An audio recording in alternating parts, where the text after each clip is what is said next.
Coordination complexes में acid hydrolysis क्या होता है, इसका मैकेनिज्म क्या होता है और कौन कौन से फैक्टर्स इसको अफेक्ट करते हैं। नमस्ते, मेरा नाम मनदीप दलाल है और इस लेक्चर में हम इन्हीं प्रश्नों के उत्तर खोजने की कोशिश करेंगे।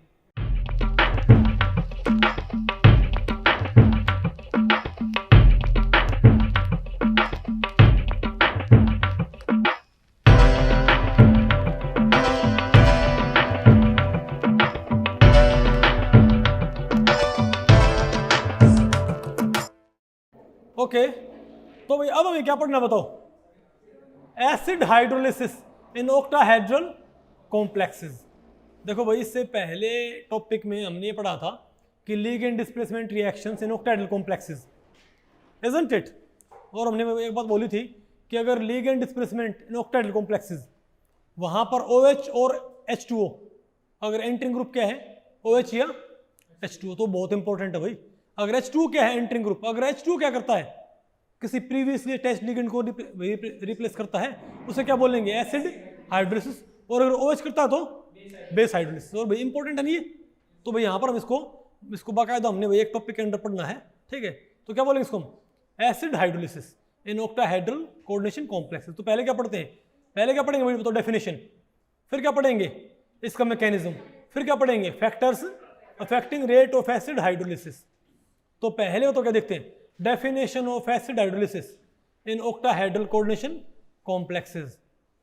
दिनेश क्या बोले, तो आप देखो भाई एसिड हाइड्रोलिसिस और एक्वेशन रिएक्शंस में simply be defined as the reactions in which aqua complex is formed due to the replacement of ligand by water molecule.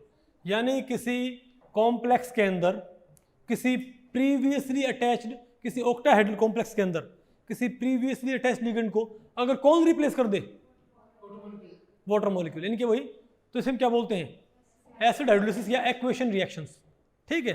ये एक तरह की लिगेंड डिस्प्लेसमेंट रिएक्शंस ही हैं।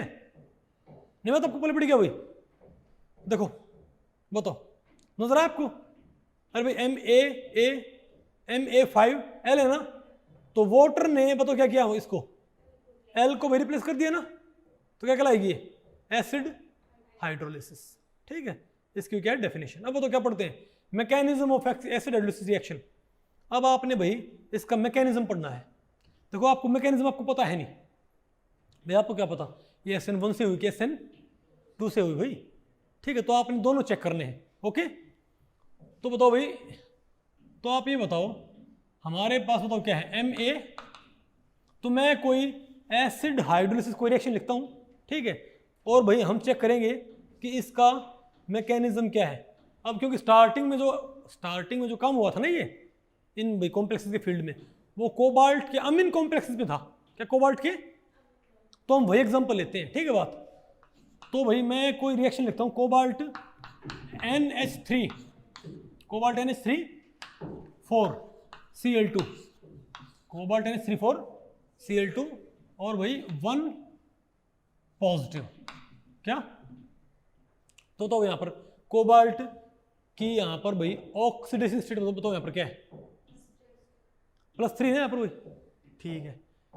इसमें आपने क्या टच कर दिया बताओ भाई, वाटर भाई, तो वाटर में तो क्या करता है यहाँ पर भाई, बताओ Cl को ऐसे क्या करता भाई, रिप्लेस कर देगा, ठीक। और तो मेरे पास क्या बन जाएगा, कोबाल्ट NH3 4 और भाई Cl और वाटर, और क्या बन गया हमारे पास 2+ में Cl नेगेटिव, इजंट इट। तो ये एक बताओ क्या है हमारे पास, एसिड हाइड्रोलिसिस की रिएक्शन है ना। क्या आपको इसका मैकेनिज्म आपको नजर आ रहा है भाई, हमको भाई नहीं पता कि इस वाटर ने Cl को इस लिगेंड डिस्प्लेसमेंट रिएक्शन के अंदर इस वाटर ने Cl को कैसे रिप्लेस किया है, एसोसिएटिव पाथवे से कि भाई हमको मालूम नहीं फिलहाल, इजंट इट। तो हम भाई दोनों ही मानेंगे भाई, हो सकता है ये एसोसिएटिव हो सकता क्या हो भाई ये डिसोसिएटिव, ठीक है बात। फिर हम देखें भाई इनमें से कौन सा आंसर ठीक है भाई, ठीक है ना बात। तो हमको भाई किसी भी पॉसिबिलिटी को हमको डिस्कार्ड नहीं करना है, ठीक है बात। तो भाई क्योंकि इसमें ये मालूम नहीं पड़ रहा कि भाई ये SN1 से कि और जब मैं SN1 बोलता हूँ ना तो मैं डिसोशिएटिव और इंटरचेंज डिसोशिएटिव दोनों को लेता हूँ भाई, और जब मैं SN2 बोलता हूँ तो एसोसिएटिव और इंटरचेंज एसोसिएटिव दोनों को लेते हैं, ठीक है ना बात। तो मुझे मालूम भाई कैसे हो रहा है। लेकिन अगर मैं एक कॉम्प्लेक्स और ले लूं भाई, कोबाल्ट का मोनोक्लोरो कॉम्प्लेक्स, ये क्या कोबाल्ट का डाइक्लोरो, बोलो भाई। तो कोबाल्ट का मैकेनिज्म को समझने के लिए मैं NH3 लेता हूं और Cl और 2 पॉजिटिव, प्लस में क्या है वाटर। यहां बताओ क्या बन जाएगा मेरे पास, कोबाल्ट NH3 वाटर और भाई 3 पॉजिटिव, प्लस में क्या आ गया Cl नेगेटिव, इजंट इट। तो देखो ये वाला जो कॉम्प्लेक्स है ना, कौन सा भाई, देखो हमको ये मैकेनिज्म हमको भी नहीं मालूम, ठीक है, हमको नहीं पता भाई इसमें SN1 है कि इसमें SN2 है, ठीक है। लेकिन जब आपने कोबाल्ट के डाइक्लोरो कॉम्प्लेक्स में आपने एसिड हाइड्रोलिसिस की रेट मेजर की, तो जो रेट है, मान ले भाई रेट यहां पर आ गई R, क्या आ गई यहां पर R आ गई। तो जब आपने कोबाल्ट के, मतलब यहां पर आप क्या मान लो भाई R, मान लिया कोबाल्ट के मोनोक्लोरो कॉम्प्लेक्सेस में रेट बताओ क्या, ये मान लिया R आई है। तो कोबाल्ट के डाइक्लोरो कॉम्प्लेक्स में बताओ रेट क्या है आपकी 100R, मतलब इससे 100 गुना फास्टर यहां पर क्या भाई रेट है। तो यहां से आप आइडिया लगा सकते हो कि इसमें SN1 है कि इसमें SN2 है। कैसे, देखो अगर मान लिया भाई ये एसोसिएटिव पाथवे से होती, इमेजिन करो अगर ये तो क्या होती है एसोसिएटिव पाथवे से, तो रेट कहां फास्ट होनी चाहिए थ्योरेटिकली। देखो ये क्या है पॉजिटिव 2 पॉजिटिव, ये भाई कॉम्प्लेक्स क्या है 2 पॉजिटिव है, और ये क्या है इनकमिंग ग्रुप। तो इनकमिंग ग्रुप भाई 2 पॉजिटिव कॉम्प्लेक्स से बेटर बाइंड करेगा कि H2O 1 पॉजिटिव कॉम्प्लेक्स से बेटर बाइंड करेगा। बताओ भाई आप इसको, इसके ऊपर क्या 2 पॉजिटिव से, भाई क्या 2 पॉजिटिव कॉम्प्लेक्स, भाई ये कॉम्प्लेक्स क्या टाइम 2 पॉजिटिव नहीं क्या, तो क्या एसोसिएशन वाटर का एसोसिएशन यहां पर फेवरेबल होगा कि यहां पर फेवरेबल होएगा सेकंड में। तो अगर ये एसोसिएटिव पाथवे से होती, अब बोलो भाई, अच्छा आप कहोगे भाई क्यों ना हम क्या निकाल लें इसका ऑर्डर, अरे भाई ऑर्डर से मालूम कर लेते हैं कि SN1 है कि SN2 है। भाई पहली बात तो अगर फर्स्ट ऑर्डर है तो क्या होगा SN1, सेकंड है तो क्या है SN2। लेकिन भाई आप यहां पर ऑर्डर से मालूम नहीं कर सकते, क्यों, क्योंकि यहां पर भाई एंट्री ग्रुप कौन है वाटर, भाई एंट्री ग्रुप क्या भाई वाटर है, और वो लार्ज अमाउंट में है, वाटर यहां पर सॉल्वेंट है एक तरह से, वाटर यहां पर क्या भाई सॉल्वेंट, और ये लार्ज अमाउंट में नहीं है क्या। तो अगर इसकी कंसंट्रेशन थोड़ी घट भी गई तो उसको आप डिटेक्ट नहीं कर सकते भाई, इसके अमाउंट जो कम भी होएगी उसको आप डिटेक्ट नहीं कर, क्योंकि आप, अरे भाई तो अगर ये फर्स्ट ऑर्डर है, अगर ये SN1 है तो फर्स्ट ऑर्डर से आनी है, अगर सेकंड ऑर्डर भी है तो क्योंकि एंट्रिंग ग्रुप की कंसंट्रेशन क्या बहुत ज्यादा, तो क्या होगी शूडो फर्स्ट ऑर्डर, यानी अगर ये SN1 होगी तो भी क्या होगी फर्स्ट ऑर्डर, और SN2 ही तो क्या हो जाएगी शूडो फर्स्ट ऑर्डर, यानी यानी क्या भाई, यानी काइनेटिक्स दोनों में क्या देगी फर्स्ट ऑर्डर। तो इसको हम ऑर्डर के जरिए इनको आपस में डिफरेंशिएट डिस्टिंग्विश नहीं कर सकते भाई, तो हमें कोई और मैकेनिज्म फॉलो करना पड़ेगा, हमको कोई और तरीका फॉलो करना पड़ेगा ये मालूम करने के लिए कि SN1 है कि SN2 इसमें एक्टिवेट हुआ है, इजंट इट। तो हमने देखा भाई, तो हमने क्या पाया कि कोबाल्ट के मोनोक्लोरो कॉम्प्लेक्स में रेट क्या ही है R, तो कोबाल्ट के डाइक्लोरो कॉम्प्लेक्स में तो रेट क्या ही है 100R, इसमें 100 गुना रेट है। लेकिन अगर हम ये माने कि हो सकता है ये SN2 से हुई हो, बोलो भाई, तो SN2 मान लूंगा, अगर SN2 से होती है तो थ्योरेटिकली रेट कहाँ फास्ट होनी चाहिए थी इसमें, क्यों भाई, क्योंकि यहाँ पर वाटर किससे एसोसिएट होगा 2 पॉजिटिव कैटायन से, और यहाँ पर वाटर भाई 1 पॉजिटिव कैटायन से भाई, तो वाटर का एसोसिएशन कहाँ फेवरेबल है 2 पॉजिटिव कैटायन से कि 1 पॉजिटिव कैटायन से। तो यहाँ पर रेट क्या नहीं चाहिए फास्ट, लेकिन यहाँ पर रेट क्या ही है स्लो, यानी भाई SN2 तो है नहीं, क्योंकि SN2 होता तो इसमें रेट फास्ट आनी चाहिए, यहाँ रेट क्या नहीं चाहिए, लेकिन है उल्टा, ठीक है बात। अब देखो भाई SN1 देखो, अगर मैं ये मानूं कि यहाँ पर क्या हो रहा है SN1, आप ये बताओ भाई किसी एनायन को तोड़ना, आपने कोई एनायन तोड़नी है तो बाईवैलेंट कैटायन से तोड़ना आसान होता है कि मोनोवैलेंट कैटायन से। क्लोरीन को सोडियम से तोड़ना इजी होता है कि क्लोराइड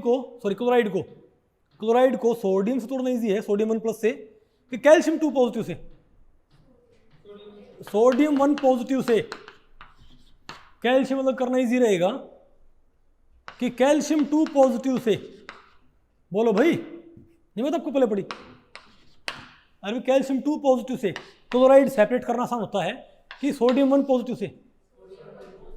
जितना भाई क्या होगा, कैटरिंग का क्या होगा, चार्ज बढ़ेगा, उतना ही एन को डिसोसिएट करना क्या हो जाएगा, मुश्किल हो जाएगा ना।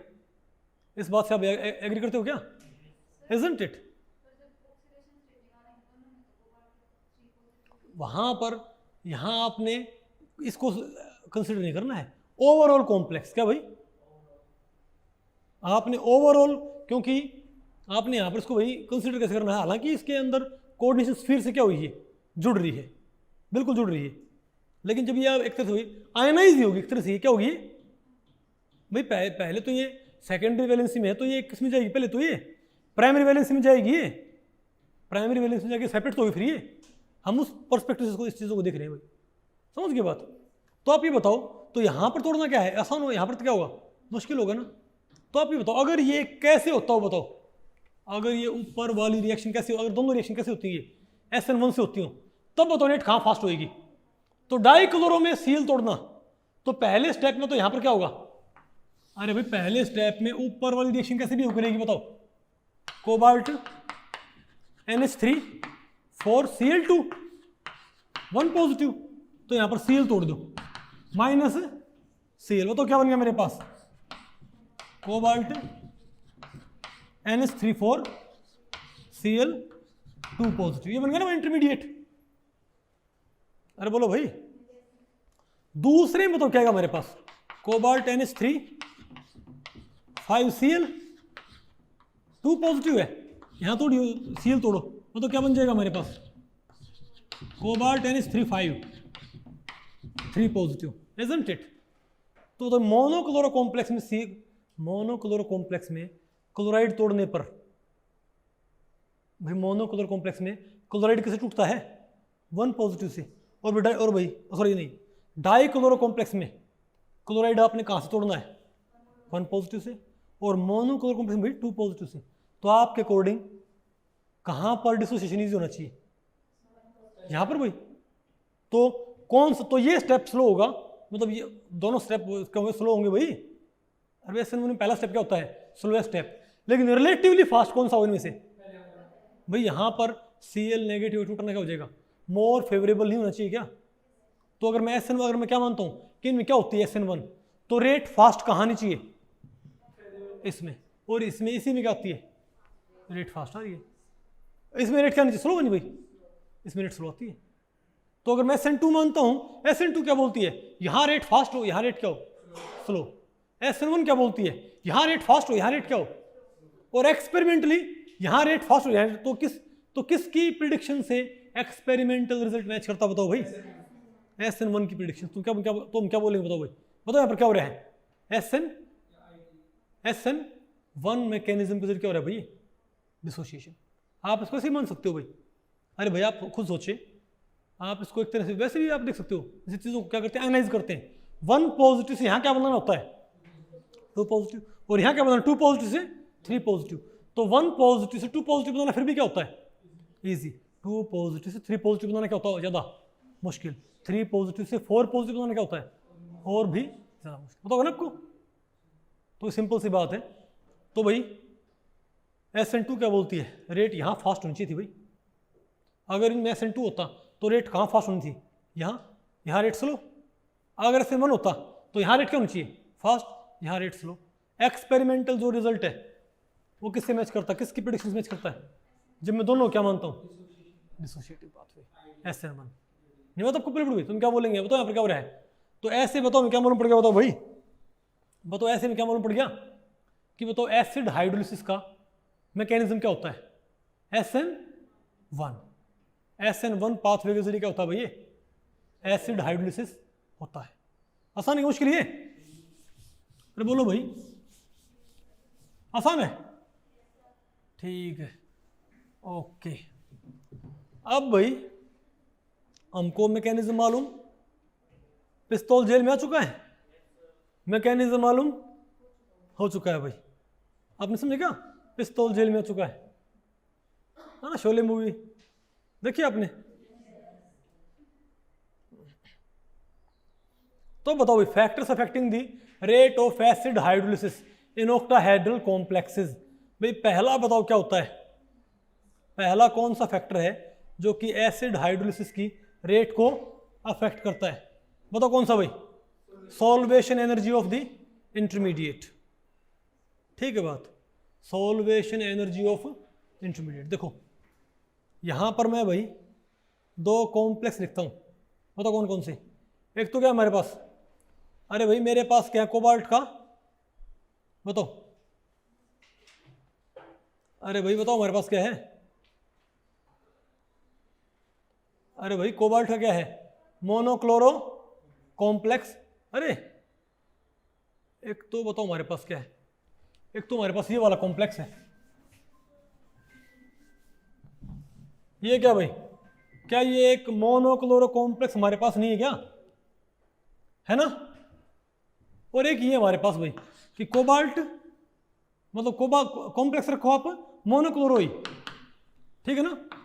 अरे बोलो, तो भाई एक तो फैक्टर क्या होता है, चार्ज ऑन द कॉम्प्लेक्स। भाई ये तो भाई क्या है, अंडरस्टूड है। तो भाई ये बात तो क्या है, अंडरस्टूड है, charge on the complex. Charge on the complex जितना क्या होगा, कम होएगा, कम पॉजिटिव होगा उतना रेट क्या आएगी, फास्ट, इजंट इट। और ये बताओ भाई अब कोबाल्ट क्या है, इथाइलिन डाइमिन 2 NH3 और Cl। अब क्यों दोनों ही क्या बताओ, मोनोक्लोरो कॉम्प्लेक्स, अंतर क्या बताओ, यहां बताओ क्या है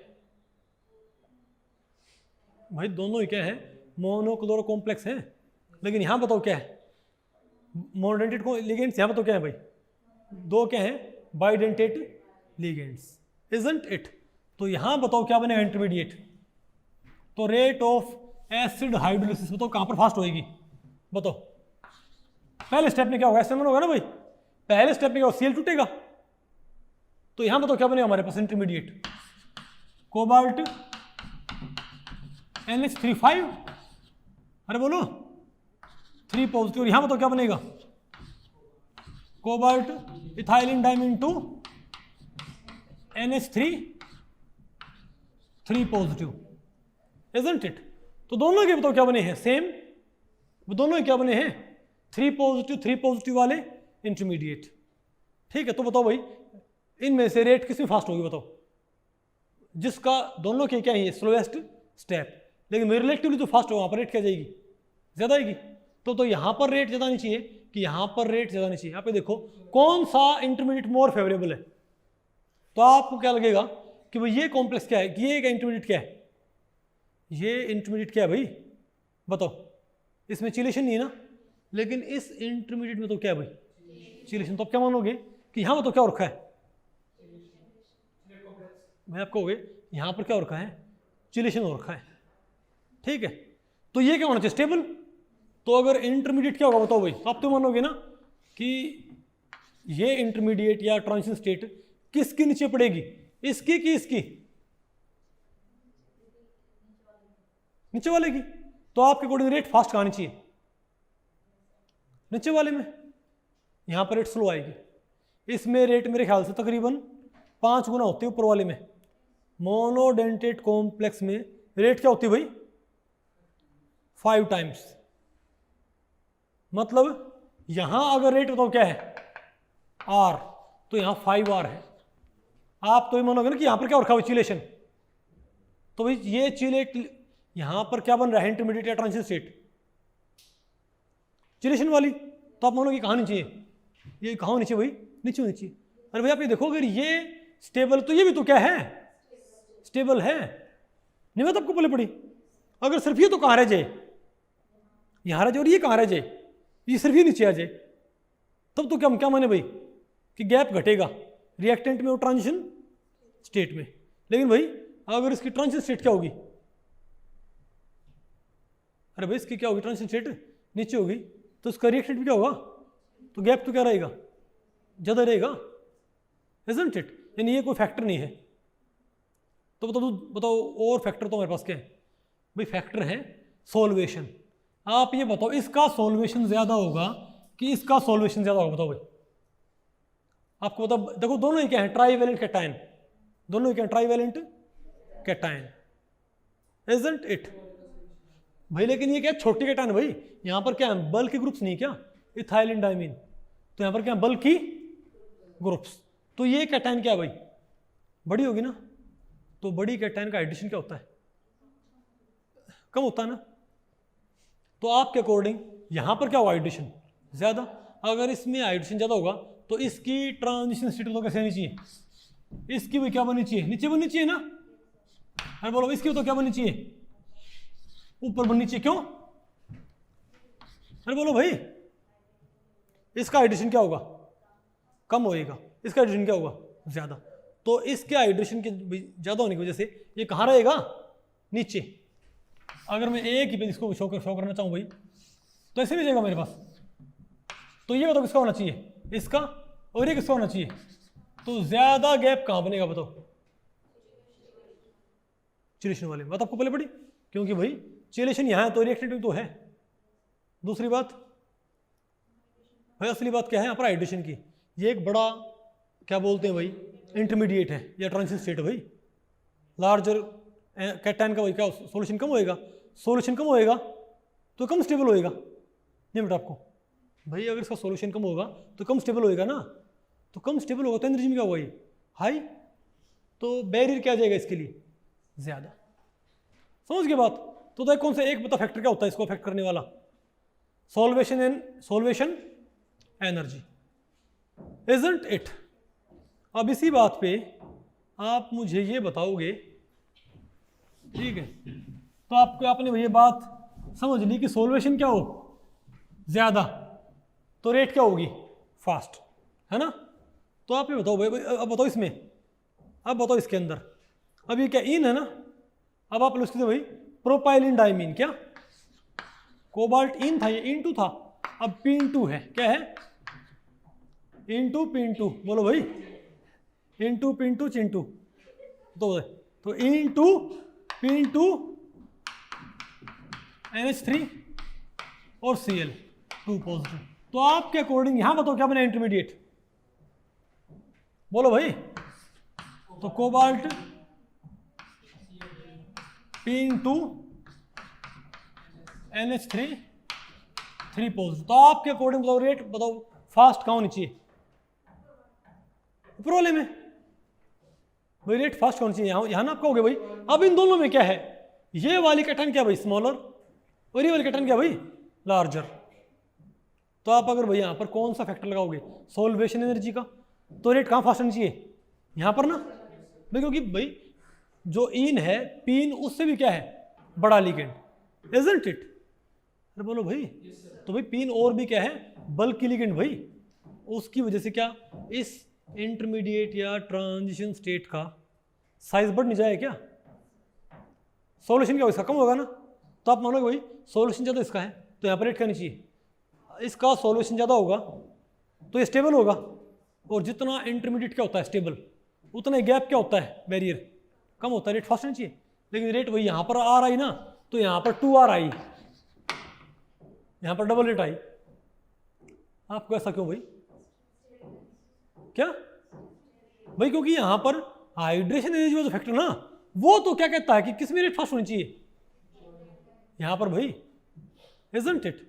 लेकिन ये डोमिनेट नहीं कर पाता, तो एक फैक्टर यहां पर और है, बताओ कौन सा, स्टेरिक एंड्रेंस। तो स्टेरिक एंड्रेंस बताओ भाई ज्यादा कहां पर है भाई, देखो यहां पर क्या है, यहां पर बल्क ग्रुप है ना, इजंट इट। और आपको पता है भाई SN1 में बल्क ग्रुप से रेट क्या होती है, फास्ट, मैंने पढ़ा था ना आपको भाई। और एसिड हाइड्रोलिसिस क्या होता है एक तरह का, बोलो भाई डिसोसिएटिव प्रोसेस होता है, SN1 के थ्रू होता है ये, इजंट इट। तो क्या बोलेंगे हम, तो हम क्या बोलेंगे बताओ भाई यहाँ पर, तो यहाँ पर Cl टूटने पर, क्योंकि बहुत बल्क ग्रुप संपीन भाई नहीं बताओ, अरे भाई प्रोपाइलिन डाइमीन क्या बहुत बल्क ग्रुप नहीं क्या, तो यहाँ पर Cl टूटने पर बहुत ज्यादा क्या मिलता है, स्टेरिक रिलीफ। तो इसका इंटरमीडिएट, तो इसका लेस हाइड्रेशन शो करने के बावजूद बहुत ज्यादा क्या हो जाएगा, स्टेबल हो जाए, क्योंकि भाई स्टेरिक एंट्रेंस क्या थी स्टार्टिंग वाले कॉम्प्लेक्स में, बहुत ज्यादा। बात आपको पहले पड़ी। अरे बोलो भाई, तो हाइड्रेशन, अगर मैं हाइड्रेशन एनर्जी देखूं तो रेट फास्ट का होनी चाहिए, यहाँ होनी चाहिए। लेकिन स्टेरिक हिंड्रेंस देखो तो रेट फास्ट होनी चाहिए, यहाँ होनी चाहिए भाई। तो डिपेंड करता है डोमिनेट कौन सा करता है। तो कॉम्प्लेक्स टू कॉम्प्लेक्स की चीज़ वेरी करती है, नहीं मतलब आपको पहले पड़ी। इस केस में बताओ डोमिनेट कौन करता है यहाँ पर, स्टेरिक हिंड्रेंस वाला फैक्टर। तो रेट फास्ट कहाँ आएगी इसके अंदर, बात आपको पहले पड़ेगी। और बताओ भाई कौन से फैक्टर हैं, बताओ फिर क्या है, effect of the leaving group. भाई आप ये बताओ, कोई जितना जल्दी जाएगा उसकी जगह भी दूसरा उतना ही जल्दी आएगा। अगर मान लिया कोई पोस्टिंग हुई, अरे भाई अगर मान लिया ये मानो कि भाई कोई IAS है, ठीक है भाई, वो बहुत इजीली वो जॉब छोड़ दे, अरे उसकी मान लिया ट्रांसफर के ऊपर दबाव है और वो भाई कोई फोर्स भी नहीं कर रहा है मुझे यहाँ से भाई, समझे बात। अरे वो कोई मान लिया कोई अधिकारी है, उसके ऊपर भाई पॉलिटिकल प्रेशर है वहाँ से निकलने का। अब वो भी बोलते भाई कोई दिक्कत नहीं, मुझे कहीं भेज दो, तो भाई उसकी जगह बहुत ईजीली दूसरा ऑफिसर आ जाएगा ना, नहीं समझा। तो भाई जितना इजी क्या होगा लिविंग ग्रुप, इनकमिंग ग्रुप उतना ही इजीली आएगा भाई। तो हम क्या बोलेंगे, better the leaving group faster will be the rate, समझे बात। तो लिविंग ग्रुप के ऊपर डिपेंड करता है भाई कि भाई वो कॉम्प्लेक्स को कितना जल्दी छोड़ के जाना चाहता है, समझ गए बात। तो देखो कोबाल्ट के मोनो सॉरी, अरे भाई कोबाल्ट के नहीं जो ये, अरे ये कोबाल्ट का डाई पॉजिटिव क्या है, कॉम्प्लेक्स। बताओ क्या हमारे पास यहां पर अगर एल की अगर बताओ एल यहां पर कौन हो, एल यहां पर तो कौन हो, आयोडाइड, कौन हो भाई, आयोडो, आई नेगेटिव हो ना, तो रेट फास्ट आती है। यहीं पर इसी कॉम्प्लेक्स में सिर्फ यहां पर क्या लिख दो, Cl, तो रेट क्या हो जाएगी, स्लो हो जाएगी। F लिखो और भी क्या हो जाएगी, स्लो। मतलब सेम कॉम्प्लेक्स है, बिल्कुल सेम कॉम्प्लेक्स, लेकिन आप सिंपली क्या चेंज करो बताओ भाई, जो L था ना, जैसे इसी कॉम्प्लेक्स में अगर मैं यहाँ पर Cl की वजह यहाँ पर क्या लिख दूँ बताओ, Br, तो रेट बढ़ जाएगी। क्यों भाई, क्योंकि Br नेगेटिव क्या है, Cl नेगेटिव से क्या बेटर लिविंग ग्रुप, समझ गए बात। तो भाई लिविंग ग्रुप की भी क्या होती है, एक सीरीज होती है, चेक करो। तो ये बताओ क्या हमारे पास भाई, तो बताओ, अरे बोलो भाई बताओ ये क्या है, मतलब इसमें क्या आई वाले कॉम्प्लेक्स में क्या है ज़्यादा रेट, Cl वाले में कम रेट, SN वाले में और भी कम रेट, NO2 वाले में और भी कम रेट। तो बताओ भाई सबसे बेटर लिविंग ग्रुप कौन से, बताओ भाई HCO3 negative best leaving group है, NO3 नेगेटिव से कम। ये भाई सीरीज आप याद कर लियो, इसके ऊपर क्वेश्चन आते हैं। I negative, Br negative, Cl negative, F negative. सबसे पुअर लिविंग ग्रुप कौन है भाई, NO2 नेगेटिव। मतलब ये अगर जुड़ा हुआ है तो इसको तोड़ के फेंकना इजी नहीं है, नहीं बात आपको पहले पड़ी क्या। तो ये ऐसे एग्जामिनर आपसे क्वेश्चन पूछ सकता है कि आपको 4-5 कॉम्प्लेक्सेस लिख दिए, उनमें लिविंग ग्रुप क्या सिर्फ डिफरेंट, आपसे पूछ लिया बताओ भाई यहाँ पर एसिड हाइड्रोलिसिस की रेट कहाँ पर फास्ट होएगी, नहीं बात आपको पहले पड़ी क्या। तो आपको मालूम करना आना चाहिए, इजंट इट।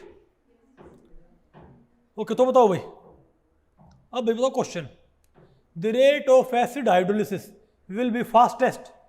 अगर ऐसा क्वेश्चन भाई, ये बताओ एसिड हाइड्रोलिसिस की रेट सबसे फास्ट कहाँ होएगी। ये 4 कॉम्प्लेक्स में बताओ क्या भाई, एक तो क्या कोबाल्ट का अमीन कॉम्प्लेक्स है, अमीन आयोडो कॉम्प्लेक्स, एक है CN भाई, एक बताओ क्या है ClNO2। तो सबसे फास्ट कहाँ पर आएगी भाई, आयोडी में भाई, क्योंकि हमको पता है लिविंग ग्रुप की सीरीज क्या होती है, सबसे बेस्ट लिविंग ग्रुप कौन सा होता है भाई, NO है नहीं, HCO3 है नहीं, कौन कौन है, I है, Br है, SCN है और NO2 है, बताओ ना। तो सबसे बेस्ट लिविंग ग्रुप कौन सा है, I नेगेटिव। तो रेट फास्ट भी कहाँ पर आएगी, I नेगेटिव, इजंट इट। और बताओ नेक्स्ट क्वेश्चन क्या है, the kinetics of acid hydrolysis follows second order, first order, pseudo first order, zero order. कौन सी तो भाई फर्स्ट ऑर्डर, बात आपको पहले पड़ेगी, बी ऑप्शन। तो भाई इस लेक्चर में इतना ही। अगर इस लेक्चर के बारे में आपके कुछ प्रश्न या सुझाव हैं तो आप मुझे नीचे कमेंट सेक्शन में पूछ सकते हैं, मैं उनके उत्तर देने की पूरी कोशिश करूंगा। तो भी ठीक है, मिलते हैं अगले लेक्चर में, तब तक के लिए नमस्ते।